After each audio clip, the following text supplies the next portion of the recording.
Welcome to Sudheer edutech YouTube channel. నేను మీ సుధీర్ సార్ని. 2024 మే 27 ఇవాల్టి కరెంట్ అఫైర్స్. ఫస్ట్ క్వశ్చన్, 2024 మే నెలలో ఎవరెస్ట్ శిఖరాన్ని అతి చిన్న వయసులో అధిరోహించిన రెండవ మహిళ ఎవరు? 2024 మే నెలలో ఎవరెస్ట్ శిఖరాన్ని అతి చిన్న వయసులో అధిరోహించిన రెండవ మహిళ కామ్యా కార్తికేయన్. చూడండి, ప్రపంచంలో ఎవరెస్ట్ శిఖరాన్ని ఎక్కిన ప్రపంచంలో అతి చిన్న వయసులో ఎవరెస్ట్ శిఖరాన్ని ఎక్కినటువంటి మహిళ ఎవరంటే కనుక ములావత్ పూర్ణ. 2014 మే 25న ములావత్ పూర్ణ, తెలంగాణకు చెందినటువంటి ములావత్ పూర్ణ 14 సంవత్సరాల వయసులో ఎవరెస్ట్ శిఖరాన్ని ఎక్కి వరల్డ్ రికార్డు ఇప్పటికి కూడా ఆమె పేరు మీదుగానే ఉందన్నమాట. అతి చిన్న వయసులో ఎవరెస్ట్ శిఖరాన్ని 14 ఏళ్ల వయసులో ఎక్కిందన్నమాట ములావత్ పూర్ణ. ఓకేనా, ములావత్ పూర్ణ తర్వాత రెండవ స్థానంలో ఇప్పుడు ఎవరున్నారు అతి చిన్న వయసులో అంటే కనుక కామ్యా కార్తికేయన్ వయస్సు 16 సంవత్సరాలు.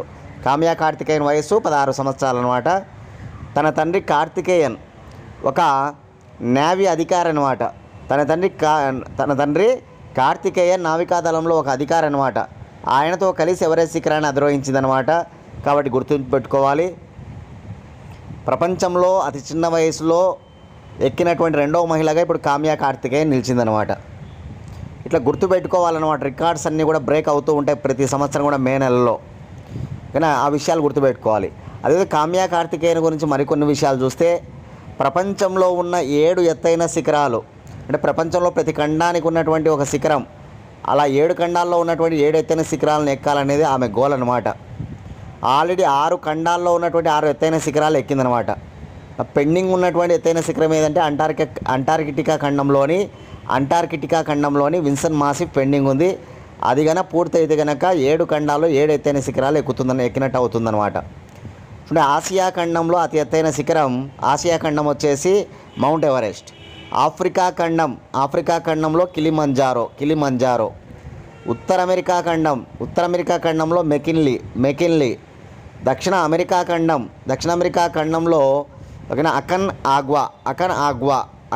ఆగ్వా. అంటార్కిటికాలో విన్సన్ మాసిఫ్. యూరప్లో యూరప్ ఖండంలో ఎల్బ్రజ్ అనమాట. ఆస్ట్రేలియా ఖండంలో కోసియాస్కో. ఎత్తైన శిఖరాల్లో ఏది ఎక్కలేదు ఇంతవరకు అంటే విన్సన్ మాసిఫ్ ఎక్కలేదనమాట. ఈమె విన్సన్ మాసిఫ్ కూడా ఎక్కితే కనుక ఓకేనా, ఈ 7 ఖండాల్లో ఎత్తైన శిఖరాలను ఎక్కిన చిన్న వయసు బాలికగా రికార్డు సృష్టిస్తుందన్నమాట. ఇటీవల ఎవరెస్ట్ శిఖరాన్ని ఎక్కిన రికార్డ్స్ మనం చూస్తే, అత్యధిక సార్లు 30 సార్లు ఎక్కినటువంటి వ్యక్తి కమీరీటా. తన రికార్డును తనే బ్రేక్ చేసుకున్నాడనమాట. ఈ ఏడాది 2 సార్లు ఎక్కాడనమాట. 29వ సారి 30వ సారి. ఎవరంటే కమీరీటా నేపాల్. అదేవిధంగా అత్యధిక వయస్సులో ఎవరెస్ట్ శిఖరాన్ని ఎక్కిన భారతీయ మహిళ జ్యోతి రాత్రే. అత్యధిక వయసులో ఎవరెస్ట్ శిఖరాన్ని ఎక్కినటువంటి భారతీయ మహిళగా ఈ ఏడాది జ్యోతి రాత్రే నిలిచిందనమాట.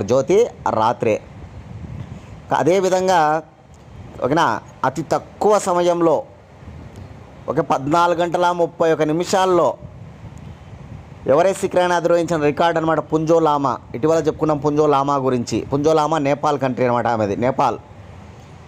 అదేవిధంగా నిన్నటి క్లాస్లో చెప్పుకున్నాం అనమాట. 2 వారాల్లో 3 సార్లు, 2 వారాల్లో ఏకంగా 3 సార్లు అనమాట. 3 సార్లు ఎక్కిందనమాట. ఎవరంటే కనుక పూర్ణిమ శ్రేష్ఠ. అదేవిధంగా 2 కాళ్ళు 1 చెయ్యి లేకుండా ఎక్కినటువంటి రికార్డ్ అనమాట. ఇటీవల 2 కాళ్ళు 1 చెయ్యి లేకుండా ఎక్కిన రికార్డు కౌశిక్ పేరు మీదుగా, గోవాకు చెందిన కౌశిక్ పేరు మీదుగా నిలిచిందనమాట. ఇవన్నీ కూడా ఈ సంవత్సరం రికార్డ్స్ అనమాట, వరల్డ్ రికార్డ్స్ అనమాట. కొన్ని ఇండియా రికార్డ్స్ ఉన్నాయి. కాబట్టి నోట్ చేసుకొని చదువుకోవాలి మీరందరూ కూడా, చాలా ఇంపార్టెంట్. సెకండ్ క్వశ్చన్, గెయిల్ తొలి హైడ్రోజన్ ప్లాంట్ను ఏ రాష్ట్రంలో ప్రారంభించినది? గెయిల్ తొలి హైడ్రోజన్ ప్లాంట్ను ఏ రాష్ట్రంలో ప్రారంభించిందంటే మధ్యప్రదేశ్లోని విజయపూర్లో భారతదేశంలోని మొట్టమొదటి గ్రీన్ హైడ్రోజన్ ప్లాంట్ను ఇక్కడ గెయిల్ ఇండియా ప్రారంభించడం జరిగింది. గెయిల్ ఇండియా అనేటువంటిది భారతదేశంలో ప్రభుత్వ యాజమాన్యంలో పనిచేసే సంస్థ. Gas authority of India limited. GAIL పూర్తి పేరు gas authority of India limited. GAIL ఏర్పడిన సంవత్సరం 1984. గెయిల్ ప్రధాన కార్యాలయం న్యూఢిల్లీ. గెయిల్ ప్రస్తుత చైర్మన్ సందీప్ కుమార్. గెయిల్ అనేటువంటిది మహారత్న హోదా కలిగినటువంటి కంపెనీ అనమాట గెయిల్ అనేటువంటిది. అటువంటి గెయిల్ అనేటువంటిది మధ్యప్రదేశ్లోని విజయపూర్లో భారతదేశంలోనే మొట్టమొదటి గ్రీన్ హైడ్రోజన్ ప్లాంట్ను ప్రారంభించింది. రోజుకు 4.3 టన్నుల గ్రీన్ హైడ్రోజన్ ఉత్పత్తి అవుతుందంట. ఈ ప్లాంట్ నుంచి రోజుకు 4.3 టన్నుల గ్రీన్ హైడ్రోజన్ ఉత్పత్తి అవుతుందన్నమాట. 10 మెగావాట్ల గ్రీన్ హైడ్రోజన్ ప్లాంట్ అనమాట. ఇది 10 మెగావాట్ల గ్రీన్ హైడ్రోజన్ ప్లాంట్ అనమాట, గుర్తుంచుకోవాలి. ఇకపోతే నా నుంచి మీకు క్వశ్చన్ ఏంటంటే కనుక 2030 నాటికి ఓకేనా ఎన్ని మిలియన్ టన్నుల గ్రీన్ హైడ్రోజన్ ఉత్పత్తి లక్ష్యంగా భారతదేశం పనిచేస్తూ ఉంది? ఏ సంవత్సరం నాటికి? 2030 నాటికి. ఓకే, ఎన్ని మిలియన్ టన్నుల గ్రీన్ హైడ్రోజన్ ఓకేనా హైడ్రోజన్ ఉత్పత్తి లక్ష్యంగా మన భారతదేశం పనిచేస్తూ ఉందనేది కామెంట్ బాక్స్లో మీ సమాధానాన్ని తెలియజేయండి. థర్డ్ క్వశ్చన్, డీడీ కిసాన్ వారిచే తొలిసారిగా ప్రారంభించబడి ప్రభుత్వపు ఆర్టిఫిషియల్ ఇంటెలిజెన్స్ ఆధారిత రోబో యాంకర్స్ పేరేమిటి? చూడండి, డీడీ కిసాన్ వారిచే తొలిసారిగా ప్రారంభించబడిన ప్రభుత్వపు ఆర్టిఫిషియల్ ఇంటెలిజెన్స్ ఆధారిత రోబో యాంకర్స్ పేరు చూడండి, మన ఇమెయిల్లోనే చూడవచ్చు. ఓకేనా, artificial intelligence Krish, artificial intelligence Bhoomi అనమాట. ఓకేనా, ఇక్కడ ఆన్సర్ 1 and 2, ఇక్కడ ఆన్సర్ 1 and 2 అనమాట. మన ఇమెయిల్లో చూడవచ్చు డీడీ కిసాన్. డీడీలో చాలా ఉంటాయన్నమాట, అందులో ఒకటి డీడీ కిసాన్ అనేటువంటిది అనమాట. దీనికి సంబంధించి మొట్టమొదటి ఆర్టిఫిషియల్ ఇంటెలిజెన్స్ ఆధారిత రోబోలు యాంకర్స్గా ఓకేనా ప్రారంభించబడ్డారనమాట. వారిద్దరి పేర్లు గుర్తుపెట్టుకోవాలి. ఆర్టిఫిషియల్ ఇంటెలిజెన్స్ ఓకేనా క్రిష్, ఆర్టిఫిషియల్ ఇంటెలిజెన్స్ భూమి. చాలా చాలా ఇంపార్టెంట్ అనమాట. ఎందుకంటే డీడీ అనేటువంటి దూరదర్శన్ అనేటువంటిది ప్రభుత్వపు ఛానల్ అనమాట. రేడియో పరంగా మనకు ఆల్ ఇండియా రేడియో ఆకాశవాణి ఉంటుంది. అదేవిధంగా టీవీ పరంగా దూరదర్శన్ ఉంటుందన్నమాట. ఇటీవల దూరదర్శన్ యొక్క లోగో కూడా మార్చడం జరిగిందనమాట ప్రభుత్వం. ఓకేనా, అది కాషాయపు రంగులోకి తీసుకురావడం జరిగింది లోగోని అనమాట. ఇటీవల మనం చెప్పుకున్నాం కరెంట్ అఫైర్స్లో. లోగో అనేటువంటిది దేంట్లోకి మారింది, ఏ రంగులేకి అంటే కనుక కాషాయపు రంగులేకి లోగో మారడం జరిగింది దూరదర్శన్కి సంబంధించి. ఈ దూరదర్శన్ ఆల్ ఇండియా రేడియో దేని ఆధీనంలో పనిచేస్తాయంటే ప్రసార భారతి ఆధీనంలో పనిచేస్తాయన్నమాట. ప్రసార భారతికి సీఈఓగా ఎవరున్నారంటే కనుక గౌరవ్ త్రివేది ఉన్నారు. దూరదర్శన్కు సీఈఓగా ఎవరున్నారంటే కనుక మయాంక్ అగర్వాల్. అదేవిధంగా ఇటీవల ఆల్ ఇండియా రేడియోకు నూతన చైర్మన్గా వచ్చింది ఎవరంటే మాత్రం ఓకేనా మౌసుమి చక్రవర్తి. ఇటీవల మనం చెప్పుకున్నాం కరెంట్ అఫైర్స్లో మౌసుమి చక్రవర్తి గురించి. ఇట్లా మనకి రోజు రోజుకు ఆర్టిఫిషియల్ ఇంటెలిజెన్స్ ఆధారిత రోబోలు వస్తున్నాయి. ఇటీవలనే ఆర్టిఫిషియల్ ఇంటెలిజెన్స్ ఆధారిత రోబో టీచర్ కేరళలో ఓకేనా ఐరిస్ అని చెప్పుకున్నాం. ఐరిస్ ప్రపంచంలో ఆర్టిఫిషియల్ ఇంటెలిజెన్స్ ఆధారిత సాఫ్ట్వేర్ ఇంజనీర్ వచ్చేసి డెవిన్ అనమాట. భారతదేశంలో ఆర్టిఫిషియల్ ఇంటెలిజెన్స్ ఆధారిత సాఫ్ట్వేర్ ఇంజనీర్ దేవిక పేరు చెప్పుకున్నాం, దేవిక. అదేవిధంగా ఆర్టిఫిషియల్ ఇంటెలిజెన్స్ ఆధారిత రోబో యాంకర్ లీసా, ఒరిస్సాలో లీసా యాంకర్ పేరు చెప్పుకున్నాం. ఓకే, ఇటీవలనే ఆర్టిఫిషియల్ ఇంటెలిజెన్స్ ఆధారిత స్పోక్ పర్సన్ కామెంట్ బాక్స్లో మీ సమాధానం తెలియజేయండి. ఇటీవల ఆర్టిఫిషియల్ ఇంటెలిజెన్స్ ఆధారిత స్పోక్ పర్సన్ ఎవరు? కామెంట్ బాక్స్లో మీ సమాధానాన్ని తెలియజేయండి అందరూ కూడా. క్వశ్చన్ నెంబర్ 5, భారత ప్రభుత్వం ఆర్మీ చీఫ్ మనోజ్ పాండే పదవీ కాలమును ఎంతకు పెంచారు? భారత ప్రభుత్వం ఆర్మీ చీఫ్ మనోజ్ పాండే పదవీ కాలంను 1 నెల పెంచడం జరిగిందనమాట. 2024 మే 30 ఆయన యొక్క పదవీ కాలం ముగిసిపోతుంది యాక్చువల్గా. 2024 మే 30 ఆయన పదవీ కాలం ముగిసిపోతుంది యాక్చువల్గా. కానీ భారత ప్రభుత్వం 1 నెల ఆయన పదవీ కాలాన్ని పొడిగించడం జరిగిందనమాట. చూడండి, 1975లో ఇందిరాగాంధీ ప్రధానమంత్రిగా ఉన్న కాలంలో ఆనాటి ఆర్మీ చీఫ్ జీజీ బేపూర్ యొక్క పదవీ కాలం 1 సంవత్సరం పొడిగించడం జరిగిందనమాట. 1975లో భారత ప్రధానమంత్రిగా ఇందిరాగాంధీ ఉన్న కాలంలో ఆ రోజు ఆర్మీ చీఫ్ జీజీ బేపూర్ యొక్క పదవీ కాలాన్ని 1 సంవత్సరం పొడిగించడం జరిగింది. ఆ తర్వాత మళ్ళీ ఒక ఆర్మీ చీఫ్ యొక్క పదవీ కాలం పొడిగించడం ఇదే మళ్ళా. కాకపోతే ఇప్పుడు 1 సంవత్సరం కాదు, 1 నెల మాత్రమే పొడిగించారనమాట. 2022 ఏప్రిల్ 30న ఆయన నియమించబడ్డాడు ఆర్మీ చీఫ్గా. 2022 ఏప్రిల్ 30వ తారీఖున ఆయన నియమించబడ్డాడనమాట. 2024 జూన్ 30న ఆయన తొలగిపోనున్నాడనే విషయాన్ని గుర్తుపెట్టుకోవాలి. 2024 జూన్ 30న తొలగిపోనున్నాడు అనమాట. ప్రస్తుత ఆర్మీ చీఫ్ ఎవరంటే ఓకేనా మనోజ్ పాండే. అదేవిధంగా ఇటీవల నేవీ చీఫ్గా ఎవరు వచ్చారంటే కనుక దినేష్ కుమార్ కే త్రిపాఠి గారు కొత్తగా రావడం జరిగింది. దినేష్ కుమార్ కే త్రిపాఠి ఎవరి స్థానంలో? హరికుమార్ స్థానంలో దినేష్ కుమార్ త్రిపాఠి వచ్చాడు. అదేవిధంగా నేవీ వైస్ అడ్మిరల్ కూడా వచ్చాడనమాట. నేవీ యొక్క వైస్ అడ్మిరల్ కృష్ణ స్వామినాథన్ నియమించబడ్డాడు. ఓకే, నేవీ అడ్మిరల్ కొత్తవాడే, నేవీ వైస్ అడ్మిరల్ కొత్తవాడే. కాబట్టి గుర్తుపెట్టుకోవాలి. నేవీ అడ్మిరల్ ఎవరంటే Dinesh Kumar Tripathi, navy vice admiral ఎవరంటే కనుక కృష్ణ స్వామినాథన్.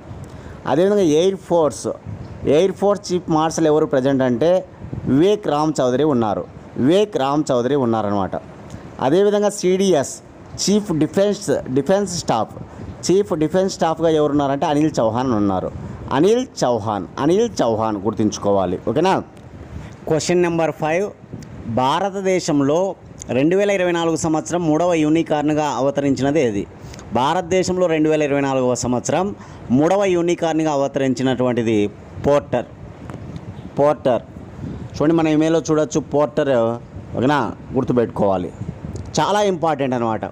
సో యూనికార్న్ అంటే ఏంటంటే ఏదైనా ఒక ప్రైవేట్ స్టార్టప్ కంపెనీ ఏదైతే ఉంటుందో ఆ ప్రైవేట్ స్టార్టప్ కంపెనీ $1 బిలియన్ చేరుకుంటే, స్టార్టప్ కంపెనీ అనేటువంటిది $1 బిలియన్ చేరుకుంటే అది యూనికార్న్ అవుతుందన్నమాట.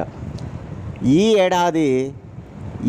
ఏడాది కనుక మొట్టమొదటి యూనికార్న్గా ఏది అవతరించిందంటే కనుక ఓలాకు చెందినటువంటి ఆర్టిఫిషియల్ ఇంటెలిజెన్స్ సంస్థ కృత్రిమ్. నెంబర్ 2 వచ్చేసి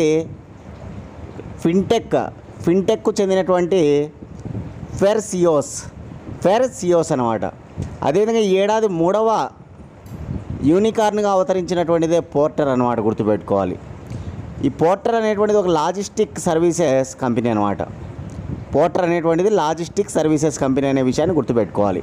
కాబట్టి ఏడాది 3 గుర్తుపెట్టుకుంటే కృత్రిము, ఫెర్సియోస్, పోర్టర్ అనమాట. ఈ 3 కూడా చాలా ఇంపార్టెంట్, గుర్తుపెట్టుకోవాలి. మన భారతదేశపు మొట్టమొదటి యూనికార్న్ ఏదంటే కనుక ఇన్మొబి. మన భారతదేశపు మొట్టమొదటి యూనికార్న్ అయితే మాత్రం ఇన్మొబి అని గుర్తుపెట్టుకోవాలి. ఇన్మొబి. యూనికార్న్లు ఎక్కువగా ఉన్నటువంటి దేశం అయితే అమెరికా అనమాట. యూనికార్న్లు ఎక్కువగా ఉన్న దేశం అమెరికా తర్వాత చైనా తర్వాత ఇండియా అనమాట. ఓకేనా, ఇవి గుర్తుపెట్టుకోవాలి, చాలా చాలా ఇంపార్టెంట్. $1 బిలియన్ విలువ కలిగి ఉంటే అది యూనికార్న్గా నిలుస్తుందన్నమాట.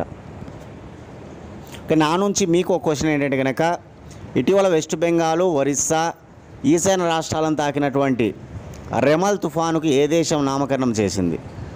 ఓకేనా, రెమల్ తుఫానుకు ఏ దేశం నామకరణం చేసింది? కామెంట్ బాక్స్లో మీ సమాధానాన్ని తెలియజేయండి. క్వశ్చన్ నెంబర్ 6, 2023-2024 భారతదేశ అతిపెద్ద 10 వాణిజ్య భాగస్వామ్య దేశాల్లో ఎన్ని దేశాల్లో ద్రవ్యలోటు కలదు?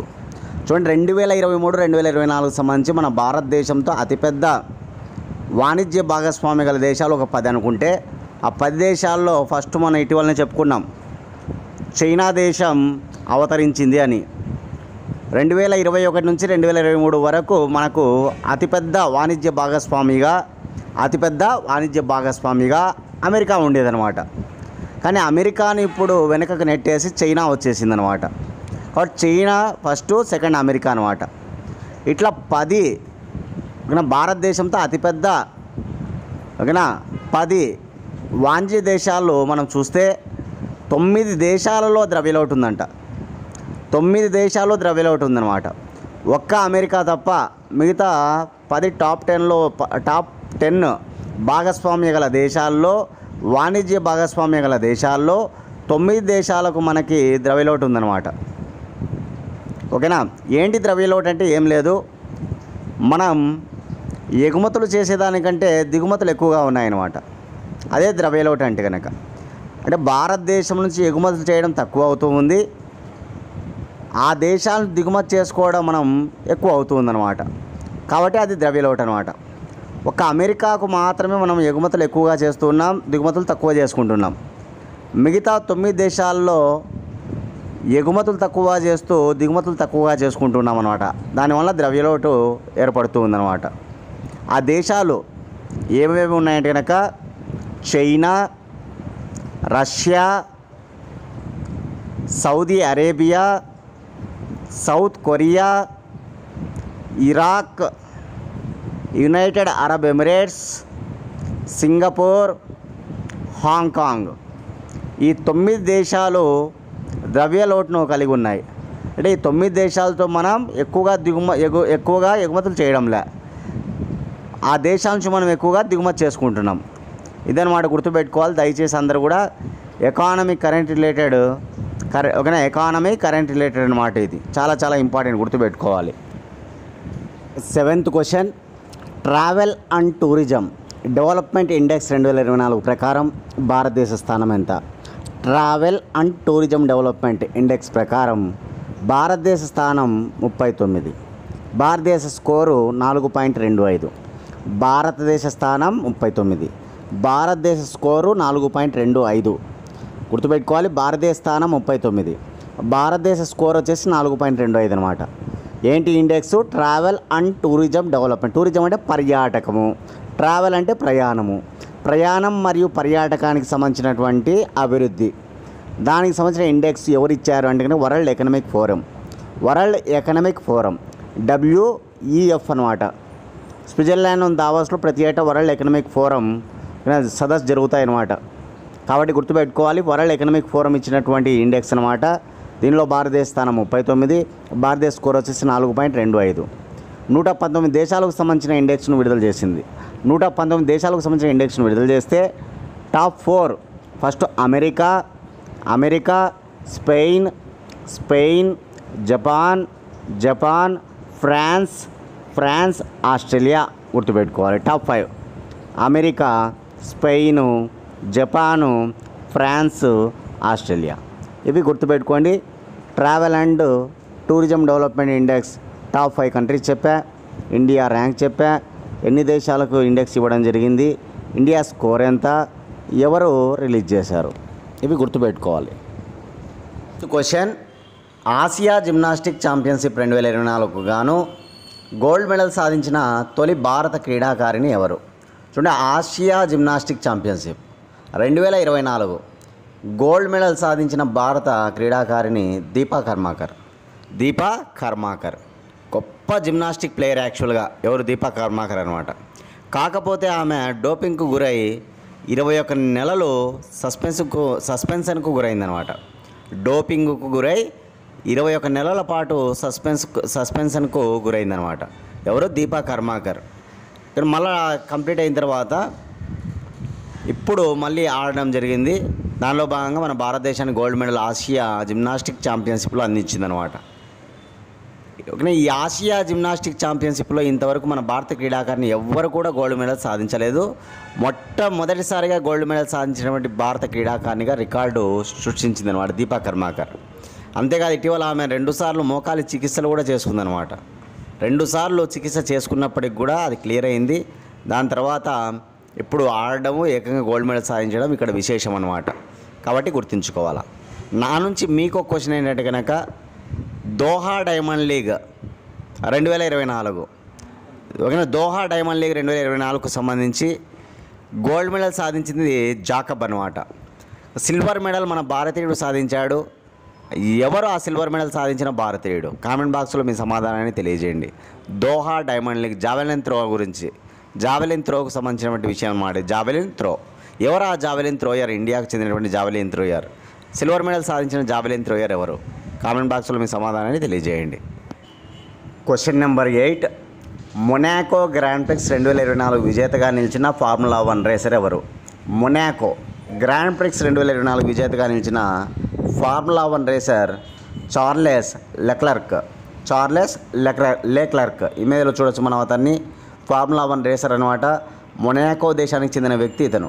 మొనాకో గ్రాండ్ ప్రిక్స్ 2024 విజేతగా నిలిచాడనమాట. ఎవరు? చార్లెస్ లెక్లర్క్ అనమాట. Monaco grand prix. ఇతనికి ఫార్ములా 1 రేస్ పరంగా మొట్టమొదటి విజయం అనమాట. ఇంతవరకు ఎప్పుడు కూడా ఏ టైటిల్ ఆయన గెలవలేదు. చార్లెస్ లెక్లెర్క్, అతనికి ఇది మొదటి విజయంగా మీరు నోట్ చేసుకోవాలి. అదేవిధంగా ఏ కంట్రీ అంటే మొనాకో కంట్రీ అనమాట తనది. ఇకపోతే చాలా ముఖ్యంగా ఇతను ఫెరారీ జట్టు, ఏ జట్టు తరపున ఆడడం జరిగిందంటే ఫెరారీ జట్టు. ఈ 4 నోట్ చేసుకోండి. విజేత ఎవరు, ఆయన కంట్రీ ఏంటి, ఆయనకు తొలి విజయం అని, అదేవిధంగా ఫెరారీ జట్టు అని నోట్ చేసుకోండి. ఇక్కడ నా నుంచి మీకు క్వశ్చన్ ఏంటంటే కనుక, చైనా దేశంలో ఇప్పుడు మనకి ప్రపంచ పారా అథ్లెటిక్ ఛాంపియన్షిప్ జరుగుతుందన్నమాట. ప్రపంచ పారా అథ్లెటిక్ ఛాంపియన్షిప్లో మన వాళ్ళు బాగా రాణిస్తున్నారు, గోల్డ్ మెడల్స్ తీసుకొస్తున్నారు. మనం చెప్పుకున్నాం అనమాట. ఇక హై జంప్లో, షార్ట్ పుట్లో, ఇక జావెలిన్ త్రోలో ఇట్లా గోల్డ్ మెడల్స్ తీసుకొస్తున్నారు అనమాట. నా నుంచి క్వశ్చన్ ఏంటంటే, హై జంప్లో గోల్డ్ మెడల్ తెచ్చింది ఎవరు, కామెంట్ బాక్స్లో మీ సమాధానాన్ని తెలియజేయండి. అందరూ కూడా క్లాస్ ఫాలో అవుతున్న వాళ్ళు చాలామంది ఇంకా లైక్ చేయలేదు. దయచేసి మీరు అందరూ కూడా లైక్ చేయాలి. ప్లీజ్ లైక్ చేయండి. అదేవిధంగా ఇంకా ఎవరైనా సబ్స్క్రైబ్ చేసుకోండి. మన ఛానల్ని కనీసం మీ 3 ఫ్రెండ్స్ ఎవరైనా ఉంటే వారికి షేర్ చేయండి. ఓకే, మన ఛానల్ నుంచి 1 ఇయర్ కరెంట్ అఫైర్స్ రెడీగా ఉన్నాయి. కావాలనుకున్న వాళ్ళు 8186006848 అనే నెంబర్కి 100 రూపీస్ ఫోన్పే చేసి అదే నెంబర్కి స్క్రీన్ షాట్ పెట్టండి. 24 గంటల లోపల PDF ఫైల్ పంపిస్తాం. డేట్ టు డేట్ విత్ ఎక్స్ప్లెనేషన్తో కరెంట్ అఫైర్స్ ఉంటాయి. మీరు ఏ కాంపిటేటివ్ ఎగ్జామ్స్ ప్రిపేర్ అయినా ఇవి బాగా ఉపయోగపడతాయి. 100 రూపాయలకే 1 ఇయర్ కరెంట్ అఫైర్స్ అందిస్తున్నాం. అందరూ యూటిలైజ్ చేసుకోండి. లాస్ట్ క్వశ్చన్, 17వ ఇండియన్ ప్రీమియర్ లీగ్ 2024 విజేతగా నిలిచిన జట్టు ఏది? చూడండి, 17వ ఇండియన్ ప్రీమియర్ లీగ్ ఈ ఏడాది జరిగినటువంటి IPL 17వ సీజన్ అనమాట. ఇక్కడ విన్నర్గా నిలిచినటువంటి జట్టు ఏదంటే కోల్కతా నైట్ రైడర్స్ అనమాట. ఈ కోల్కతా నైట్ రైడర్స్ గెలవడం ఎన్నవసారి అంటే కనుక 3వసారి గెలిచిందనమాట. IPLలో మూడవసారి గెలిచిందనే విషయాన్ని గుర్తుపెట్టుకోవాలి. ఇక రన్నర్గా నిలిచిన టీం ఏది అంటే కనుక సన్ రైజర్స్ హైదరాబాద్ అనమాట.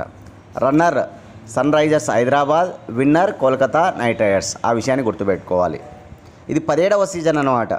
ఎక్కువగా IPLలో విజేతగా నిలిచినటువంటి టీంలు ఏవంటే కనుక 5 సార్లు ముంబై ఇండియన్స్, 5 సార్లు చెన్నై సూపర్ కింగ్స్, ఓకేనా, 3 సార్లు కోల్కతా నైట్ రైడర్స్. ఇక ఒక్కొక్కసారి చూస్తే కనుక సన్ రైజర్స్ హైదరాబాద్ ఒకసారి గెలిచింది, దక్కన్ చార్జర్స్ హైదరాబాద్ చెందినటువంటి దక్కన్ చార్జర్స్ ఒకసారి గెలిచింది, అదేవిధంగా రాజస్థాన్ రాయల్స్ ఒకసారి గెలిచింది, గుజరాత్ టైటాన్స్ ఒకసారి గెలిచింది. మొత్తం 17 సీజన్లో ఎక్కువగా Mumbai Indians, Chennai super Kings 5 సార్లు అనమాట. 3 సార్లు కోల్కతా నైట్ రైడర్స్ అనమాట. ఒకసారి వచ్చేసి Gujarat titans, Rajasthan royals, sunrisers Hyderabad, Deccan chargers. ఇవి నోట్ చేసుకోవాలి ఖచ్చితంగా, చాలా ఇంపార్టెంట్ అనమాట.